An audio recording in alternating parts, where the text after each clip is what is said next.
I'm just gonna be honest. I do not like cubing anymore. It's not fun. Why? I don't know. Hasn't been fun for like a year, maybe more. Just haven't. It's just not fun anymore. And I think probably the reason why, and no, it's not probably. It's definitely the reason why, because one specific individual. I'm not gonna name drop, but if you know me specifically from cubing, that's not from YouTube, you definitely know who this person is. But I'm not gonna name drop at all. But pretty much this person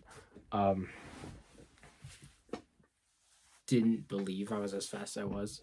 If you know me outside of YouTube, because I've never talked about this on my YouTube, didn't make a community post even like at all. My 6x6 PB single, I claimed a 1 minute 2 second solve, which was not the case. It was an early timer stop. I thought it would skip PLO, but I don't actually remember the case I had. I think it was like Adgen back after I did the OLL, but I just know it wasn't solved. So either Adge or op or something like that. Thought it would skip PLO. Didn't skip PLO. Well, I claimed 102 because I knew I had the skill, like I was capable of getting a solve that fast, because if that solve did skip PLO, it would have been a 102, right? Which, I mean, a PB is kind of just a measure of how lucky you get anyway, so it doesn't really change anything. And my actual PB is 106, which is still fast. Like I don't even care. But yeah, that's pretty much it. But this one person, this specific individual, did not think, well, he didn't believe that I had the skill to get solve that fast, even though like people who've seen me solve in person know I'm capable of getting times below 115. And like if you can get those semi consistently, you're gonna get a solve under 110 eventually. And if you get really lucky, you're gonna get a good single, right? Like it's not that crazy of a thing to believe if you've seen my solves in person when I'm not nervous. But when I am nervous, I solve like absolute garbage. And I get really, really nervous in competition. And a lot of people think, oh, well, like you can just think like mindset wise, like nobody cares about your results. So like why should you care as much about them? Just like do whatever, just do your best. But I couldn't do that because there was a specific person that I knew that I could think of that did care about my results for whatever reason. I don't know why, but they did. So I had to go into my solves and just like try to get that out of my head. But when you're me, I'm kind of stupid, so it's not very easy to do that. But yeah, it made solving in competition really hard, especially because I don't get that much rounds, and when I do get rounds, it's like one round at one comp, and 3 solves to do something good is not that much time. And when I get through only 3 solves every like 2 months or something, I like, what am I supposed to do? Like I can't not get nervous at that. And then when I know somebody's watching me specifically to see how well I do, specifically me, that makes it worse. Like, so I would get insanely nervous. Like if you saw my last 6x6 round, started off with a 138, And then my next solve was a 121 with, I think, double parity. I don't remember. But it was literally just like a normal solve because I no more nerves after the 138 because I was like, this average is down already. And last solve was a 127 with triple, I think. Something. It's kind of unlucky, I remember, but I don't really remember the details, but it was pretty bad. But, like, remember, I was just upset because I know what I'm capable of and I didn't do that because I was nervous. And when I don't do well because I'm nervous, it makes me really frustrated because it's not my fault. It doesn't feel like it's my fault. So I ended up just like, yeah, well, I pretty much just, I don't even know. I kind of just broke down. Didn't, I was like, I, I was like, I'm worthless. I'm stupid. I can't do this anymore. But like, I don't think that anymore because like, what am I gonna do? There's not anything I can do about it. So there's nothing to worry about. But I have not cubed in about a month ish, and I haven't missed cubing at all.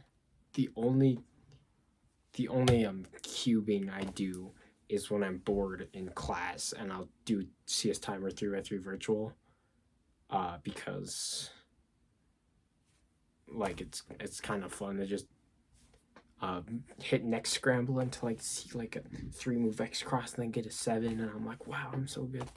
And then all the kids sitting next to me are like, it's kind of funny. But that's like the only cubing I've been doing. I learned some ZBLLs too, because I thought it'd be fun, but I haven't really cubed at all.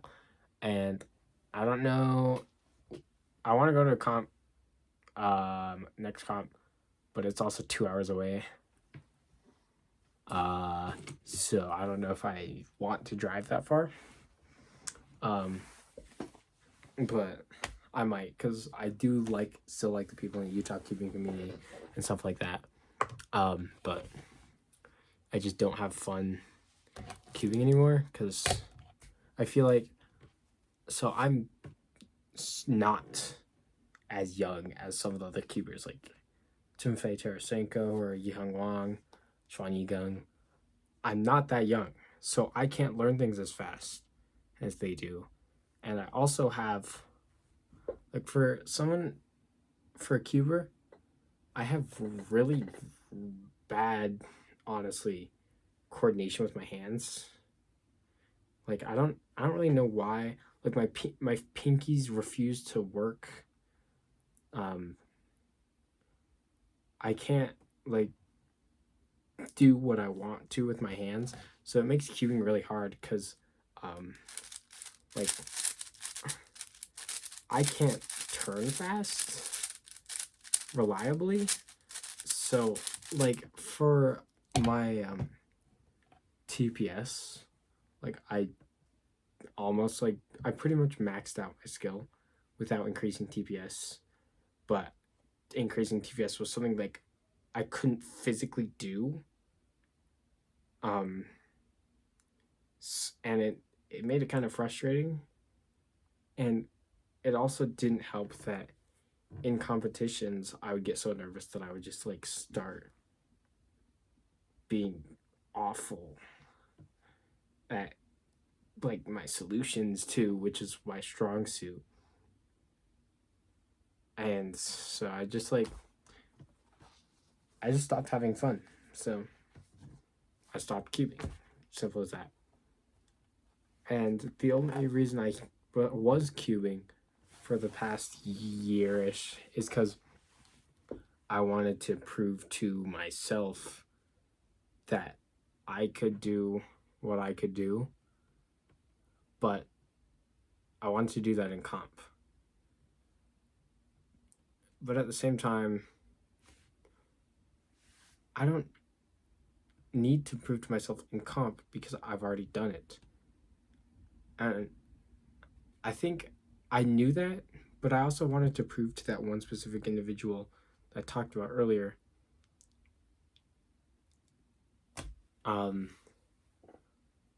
But like obviously I couldn't do that. Because I overthinking it. Simple as that. So yeah, I just want to make this video just talking about this kind of stuff because it's not something that is fun to talk about at all.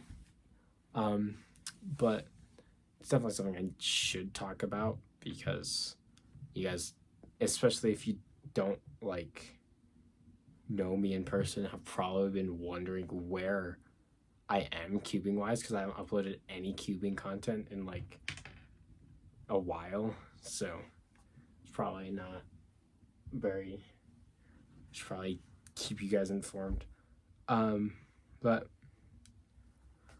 I do have this little thing called a trombone that I'm getting quite good at now, and it's pretty cool. I might upload some of my stuff, like some of my concerts, if I can, which I think would be cool. I do have a video of me playing from last year, but it starts like on the second bar of the song. I don't know if I want to upload that, but I do like doing that, and I've been doing it a lot, and it's really fun because I don't have any pressure from like anyone. I'm getting better for myself instead of trying to compete against other people, which has been really good for my mental state, and pretty happy now. Anyway, I'm gonna do 1 J perm on this cube. As you can see, my freaking turning, I can't do it. And that was 4 J perms because it resets the center orientation, and I wanted the center to be the same way. And that's definitely why I did 4, and not because I was doing them bad. But see you later. If you watch this whole thing, then good job. I was kind of just rambling. I'm still rambling, and I have calculus homework, so I'm gonna go. But look out for if I trombone stuff, maybe. I don't know, maybe. We'll see if I record.